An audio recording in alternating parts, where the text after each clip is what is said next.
बाळू मामाचा जगी अवतार झाला, अवतार झाला. बाळू मामाचा जगी अवतार झाला, अवतार झाला. बाळू मामाचा जगी अवतार झाला, अवतार झाला. जन्मोजन्मीची पुण्याई आली फळाला बाबा, आली फळाला. जन्मोजन्मीची पुण्याई आली फळाला बाबा, आली फळाला. बाळू मामाचा जगी अवतार झाला, अवतार झाला. बाळू मामाचा जगी अवतार झाला, अवतार झाला. लक्षात असू द्या मंडळी, देवाला आणावं लागतं आणि संत स्वतःच्या इच्छेने येत असतात आणि स्वतःच्या इच्छेने जात असतात. संतांची भूमिका वेगळी आहे. संत कशासाठी अवतार धारण करतात? अरे संताचा अवतार झाला नसता तर त्या देवाला कुणी ओळखलं असतं? त्या देवाची ओळख कुणी करून दिली? आपल्या अज्ञानी जीवाला हाताला धरून देव दाखवणारे संत आहेत. लक्षात असू द्या. या मुरगुड पासून 2 किलोमीटर अंतरावर असणार हे आदमापूर नावाचं गाव, पवित्र ती भूमी, पावन तो देश, जेथे हरीचे दास जन्म घेती. हा महाराष्ट्र असा आहे. देशामध्ये अनेक प्रांत आहेत या भारत देशामध्ये, पण त्यातल्या त्यात हा महाराष्ट्र प्रांत असा आहे. ज्ञानोबा रायाचा जन्म याच महाराष्ट्रात झाला. जगद्गुरु तुकोबारायांचा अवतार याच महाराष्ट्रात झाला. एकनाथ महाराज, स्वर्गातल्या पित्रांना जेवायला घालणारे एकनाथ महाराज याच महाराष्ट्रात जन्माला आले. शिंपी समाजातील संत नामदेव महाराज याच महाराष्ट्रात जन्माला आले. गोरा कुंभार, सावता माळी, नरहरी सोनार, नरसिंह मेहता, सेना न्हावी या बहुजन समाजातील संतांचा अवतार संत जनाबाई पासून, संत सखूबाई पासून या महाराष्ट्रानं जन्माला घातलं. या संताला जाऊ द्या, ज्ञानोबा तुकोबा रायांना शेकडो वर्ष झाली, तुम्ही आम्ही डोळ्यानं पाहिलं नाही, पण आज बाळू मामांना डोळ्यानं पाहिलेली माणसं जिवंत आहेत. अशा महान संतांची कथा तुम्हाला सांगत आहे. माझ्या माता पित्यानो, देह कष्ट भीती परोपकारे, चंदनाप्रमाणे देहाला झिजवणारी संतांची भूमिका काय? अरे अगरबत्ती जळते त्यावेळेला तिचा सुगंध सुटतो, चंदन घासला जातो त्यावेळेला त्याचा सुवास सुटतो. अगरबत्तीप्रमाणे स्वतःच्या देहाला जाळून घेणारे, चंदनाप्रमाणे घासून घेणारी ही संत मंडळी या देशात जन्माला आली. त्यातला एक थोर महात्मा बाळू मामा, सारं आयुष्य समाजासाठी घालवलं. त्या महात्म्यानं गोरगरिबांचा, बहुजन समाजाचा देव झाला. देव सदैव दुसऱ्यांचे अश्रू पुसावे, त्याला आधार द्यावा, त्याला धैर्य द्यावं, मदत करावी, दुःखाचं निरसन करावं. हा साधू कसा जन्माला आला? कर्नाटक प्रांतामध्ये अर्भावी नावाचं गाव आहे आणि त्या गावात बाळाजी धनगर नावाचा एक सद्गृहस्थ राहत होता. बाळाप्पा धनगर म्हणून सारा परिसर त्याला ओळखायचा.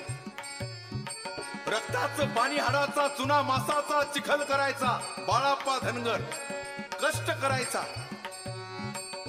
4 गुंठे जमीन, त्या 4 गुंठ्यात किती पीक काढणार? एकुलत एक पोर झालेलं, मायाप्पा त्याचं नाव. वयात आलं, दारिद्र्याला कंटाळून गेला मायाप्पा. बाळाप्पा धनगराचा मुलगा कंटाळून गेला दारिद्र्याला, गरिबीला. आणि आरभावी गाव सोडलं आणि जवळच असणाऱ्या अकोळ गावी राहण्यासाठी आला. कष्ट करावं, काम करावं, चाकरी करावी, 2 वेळेला चूल पेटावी. तारुण्यात आलेला मुलगा बाळाप्पाच्या मनात चिंता. लग्न करावं. मायाप्पाच सुंदर अशी मुलगी पाहिली. बोत्यांच्या कुळातली मुलगी सत्यव्वा तिचं नाव. मुहूर्त पाहिला आणि मायाप्पाचं लग्न करून टाकलं. बाळाप्पा धनगरानं पती पत्नीच्या संसाराला सुरुवात झाली. मायाप्पा आणि सत्यव्वा. माझ्या माता पित्यानो, नवीन संसार. लग्न झाल्यानंतर कुणाला वाटत नाही एखाद पुत्ररत्न पोटी जन्माला यावं म्हणून. संसार करायचा कशासाठी? आणि स्त्री जन्माची पूर्तता म्हणजे संततीमध्ये आहे.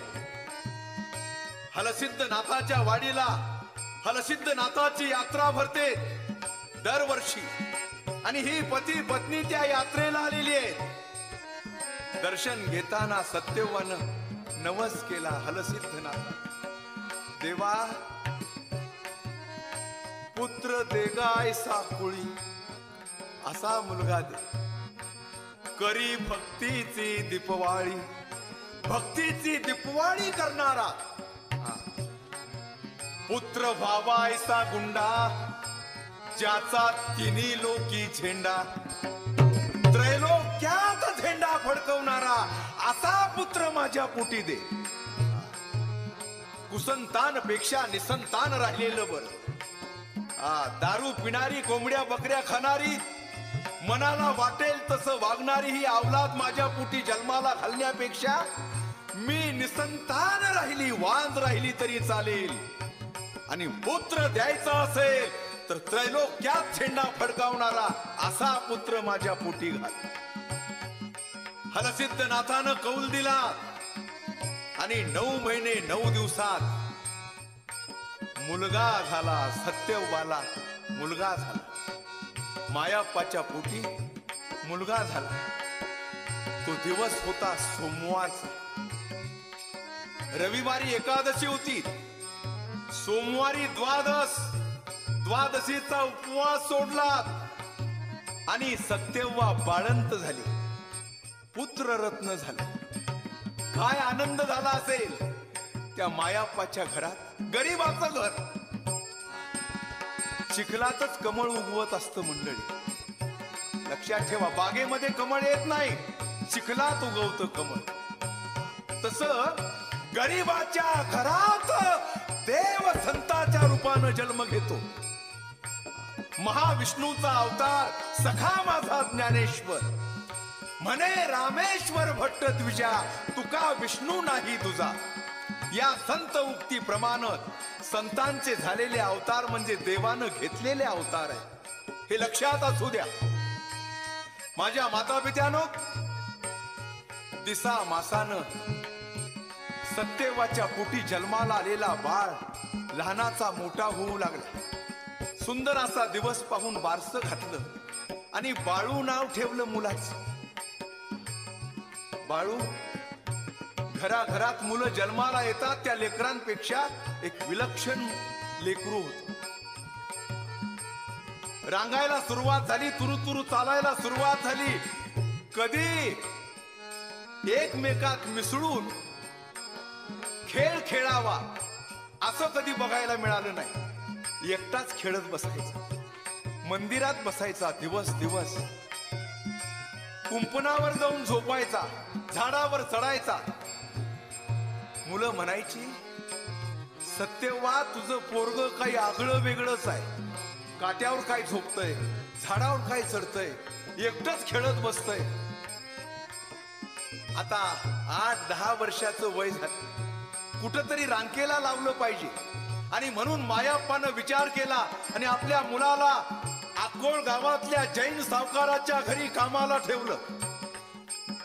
त्या जैन सावकाराच्या घरी काम करत असताना गायी राखाव्यात, मुक्या जीवांची सेवा करावी, हाती पडेल ते काम करावं. या बाळून एक लक्षात असू द्या मंडळी, मोठ्या माणसाच्या जीवनाची सुरुवात ही गायी राखण्यापासून होत असते. गोपाल कृष्णानं गायी राखल्या, विसरलात की काय मंडळी? गोधने चारावया जातो शारंग पाणी. गाडगे बाबांनी बालपणी आपल्या जीवनामध्ये गायी राखण्याचं काम केलं. सेत राखिता गुरे चारिता, अंगी आली प्रभुताई, ऐका डेबुजीची नवलाई. त्याप्रमाणे हा छोटासा बाळू अक्कोळ गावामध्ये जैन सावकाराच्या घरात काम करू लागला. गुरं सांभाळण्याचं काम, मुक्या जीवांची सेवा करावी, दिवसभर चारून आणावी. बाळूकड जेवणासाठी एक थाळी होती. जेवण करावं, स्वच्छ धुवावी, खिडकीमध्ये ठेवावी, रात्री विश्रांती घ्यावी, पहाटे सकाळी लवकर उठून कामाला लागावं. एक दिवस पहाटेचा समय आणि सावकाराच्या पत्नीचं लक्ष त्या खिडकीत ठेवलेल्या थाळीकडे गेलं. त्या थाळीतून किरणं बाहेर पडली होती. जशी सूर्याची किरणं सूर्य उगवत असताना आपल्याला आकाशात पसरलेली दिसतात, त्या सूर्य किरणाप्रमाणेच त्या थाळीतून प्रकाश पडलेला आहे आणि त्या थाळीमध्ये आपल्या बस्तीचं दर्शन. आश्चर्याचा धक्का बसला, अशी थाळी याला कुठून मिळाली? म्हणून तिनं त्या खिडकीतली थाळी उचलली आणि तिथं तसलीच दुसरी थाळी ठेवली. सकाळी बाळूनं पाहिलं, ही माझी थाळी नाही. एक निष्ठता किती असते मोठ्या माणसात. ही थाळी माझी नाही. त्यानं विचारलं मालकिनीला, माझी थाळी कुठं आहे? मी देणार नाही, तुला तीच घ्यावी लागेल. बस एवढ्या शब्दावर सावकाराच्या घरचं काम सोडून दे. बाळून सावकाराच्या घरातनं बाहेर पडला. अरे असा महिमा होता. सावकाराच्या घरात काम करत असताना, त्या जनावराची सेवा करत असताना बाळू जर गाईच्या गोठ्यात आला तर गाई 2-2 बादल्या दूध द्यायची. आमचा कृष्णच गोठ्यामध्ये आला. असा महिमा लहानपणापासून एक विलक्षण प्रकार बघायला मिळायचा, चमत्कार बघायला मिळायचा. सावकाराच्या घरचं काम सोडलं बाळून आणि बाळूची मोठी बहीण गंगू, तिचं नाव, खिलाऱ्यांच्या कुळात दिली होती.